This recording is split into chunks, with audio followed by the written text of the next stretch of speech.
right, the results are in. I have it here on this device. So, the award for most extra tech feature goes to the Xiaomi Smart Wireless Charging Pad.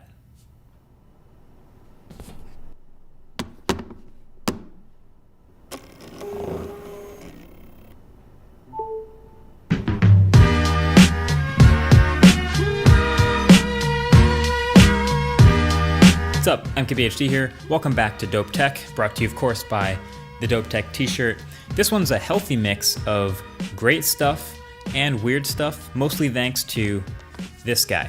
So Xiaomi released, alongside their new Mi 10 Ultra, their really impressive phone that's also a mirror, they also released this smart wireless charging pad. And it's this pretty big pad, and it was sort of inconspicuous at first. I took it out the box. I was like, yay, cool.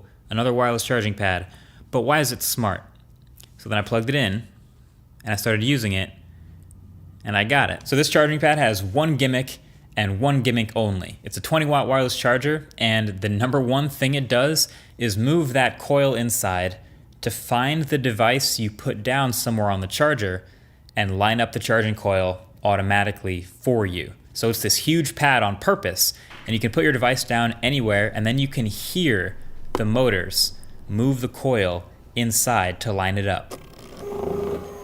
So yeah, not gonna lie, I thought that was pretty cool. When I first saw it, it's impressive that it does find the coils and line up every time, no matter where you put it down. It sort of takes away the pain of trying to line up your wireless charger perfectly every time. You just kind of slap it down anywhere and you're good. But on the other hand, that's it. That's all it does. That's the whole thing. I mean, weirdly, I posted this on Twitter, and some people said that there was multiple device support, and I think that's kind of stretching the definition a little bit, because when I'm using it, I put one device down, and it moves over the charging coil, just like it should. Perfect, charges that. Then I put a second device down, and as long as the first one's charging, nothing happens. Really, the only thing that you could say is multiple device charging support is when it finishes charging the first one, it moves then over to the second device and starts charging that, which is cool. So a regular charging pad doesn't do that. So you can leave several things, I guess, in theory, on this pad overnight, and it'll eventually get all of them charged for you, but it's not charging more than one thing at once. Either way though, not gonna lie, I kind of love this thing. It's 20 watts is good enough for me. It's not super fast charging, but that's a high enough rate, and I just kind of leave this thing on my desk now, and I just slap my phone down whenever I just need a couple extra % battery, and eventually it'll have me covered. That's pretty dope. All right, so next up is this little box right here. This guy is called the Hachi Infinite M1. So Hachi reached out and they wanted to sponsor a spot in a Dope Tech episode, and they sent over this box, and it's a projector, and I'm really glad they did. Now, projectors usually pretty boring, right? But this one, I can confidently say this is definitely the smartest projector I've ever seen. So this one has a Snapdragon 670 inside, has up to 6 gigs of RAM, and 128 gigs of storage, and it runs Android 9.0, but customized into a UI they call Infinite OS. So it's basically a whole Android tablet inside this guy. And then you can see, aside from the projection, it's got cameras and there's sensors at the front and the top, plus a gyroscope inside keeping track of its orientation. So the way this thing is angled, basically you can put it up against a wall and it'll project up to the wall, or you can put it up against a flat surface like a desk or a table, and it'll project down onto the table. Once you do, it'll automatically sort of start to calibrate itself and sharpen it up. And once it's done, you have your projection. But here's the catch. It's a touchscreen projection. So this 10-point multi-touch element kind of unlocks this giant tablet experience anywhere you can find a flat surface, which you'll start to realize is like all over the place. And it's actually a lot more responsive than I thought it would be. Maybe it's because I've tried some pretty garbage, gimmicky versions of this in the past, but this one is really good. Basically, the limitation is you still got to make sure you're not casting a shadow on the element you actually want to touch. So if you want to hit this button, for example, don't block the light from above it. You just got to come from the other side of the light and touch it, and it works perfectly. But once you get the hang of that, it's all green light. You can literally play multiplayer games 1v1 against people, whether it's tic-tac-toe or board games or Pong or air hockey. We've tried all of them, and they all work.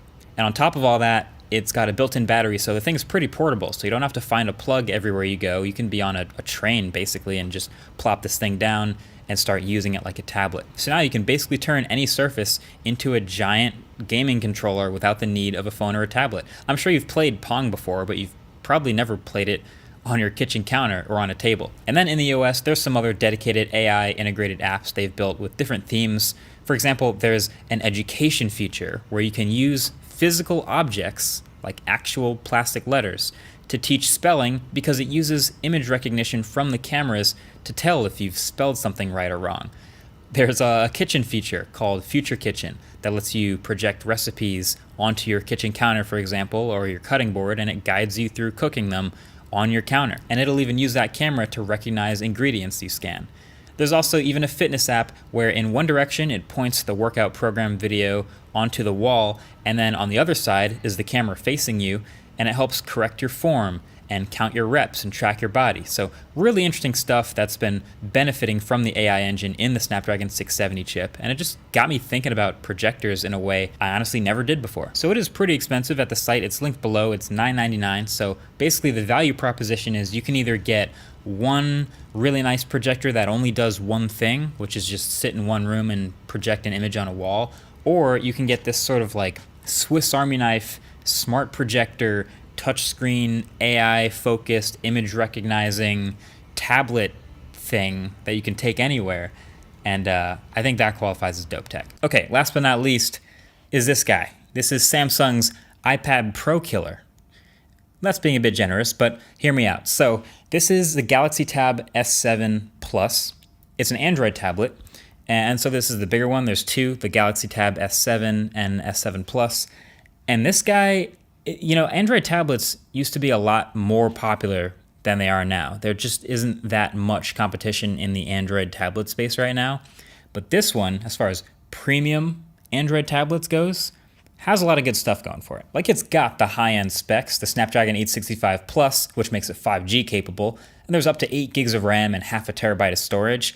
And the design, I think, is nice. It's a really thin tablet, probably thinner than the phone you're using right now, but it's metal, it's got sharp edges, and it still fits quality quad speakers in all four corners and a 10,090 milliamp hour battery, so it is not a poor use of space. And then you get a bunch of little things too. There's dual cameras, one 12 megapixel primary and one 5 megapixel ultra wide, and they're pretty good. They don't have to be great because they're tablet cameras, but they are definitely functional.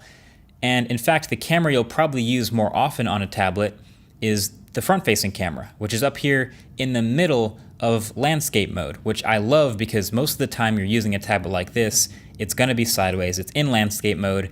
Samsung knows this and puts the webcam in the better place, unlike the iPad. That's actually also why the fingerprint reader is over here on the right-hand side, because you hold it sideways and double tap and unlock it just like that, easy. And the bezels are thin, but not too thin, because if you're holding a tablet, you do need some place to put your thumbs down and actually hold the thing. So it's got just the right amount of thickness to hold that bezel and not touch the screen. It's just an overall really nice design. My favorite quirk, though, is the S Pen it comes with. So this is the new and improved S Pen. It's got all the same improved technologies from the Galaxy Note series. It's the new 9 millisecond response time, all that fun low latency stuff. But I say quirk because it's kind of like they saw what the iPad Pro did with the Apple Pencil and said, oh, we like that. Do you mind if we copy that, but sort of make it look like we changed it up a little bit? And so that's how we ended up with this. They copied Apple's homework, but changed it up just a little bit. So the S Pen only attaches and charges this certain way. So it's got to have the tip facing the cameras and in just the right spot.